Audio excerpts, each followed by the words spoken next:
بسم اللہ والصلاۃ والسلام علی رسول اللہ۔ ایک سوال ہمارے پاس ہے کہ یہ واقعہ جو اکثر خطبہ اور واعظین یہ واقعہ بہت زیادہ بیان کرتے ہیں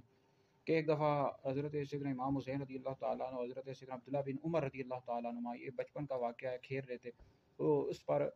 کچھ ایسی بات ہوئی جس پر سرکار سیدنا امام حسین رضی اللہ تعالیٰ عنہ نے فرمایا کہ عبداللہ بن عمر کو کہ تو جو ہے میرا غلام ہے اور تیرا باپ میرے نانا کا غلام ہے۔ تو یہ واقعہ کسی مستند کتاب سے ثابت ہے نہیں۔ دیکھیں یہ پورا واقعہ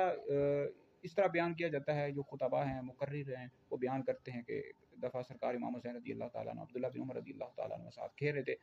تو کچھ ایسی بات ہو گئی جس پر امام حسین رضی اللہ تعالیٰ عنہ نے جملہ ارشاد فرمایا کہ تو میرا غلام ہے، تیرا باپ میرے نانا کا غلام ہے۔ تو یہ بات پھر سیدنا فاروق اعظم رضی اللہ تعالیٰ عنہ تک پہنچی، تو انہوں نے کہا اپنے بیٹے سے کہ تم یہ بات لکھوا کر لے کر آؤ۔ انہوں نے یہ بات لکھوا کر لائی،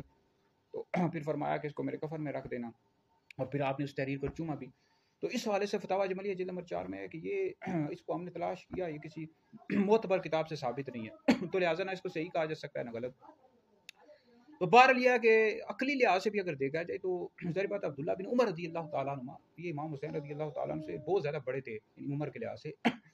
کیونکہ عبداللہ بن عمر جو ہیں یہ تو نبی کریم علیہ الصلوۃ والسلام کے ساتھ غزوات میں بھی انہوں نے شرکت کی ہے۔ امام حسین رضی اللہ تعالیٰ عنہ تو بعد میں پیدا ہوئے نا،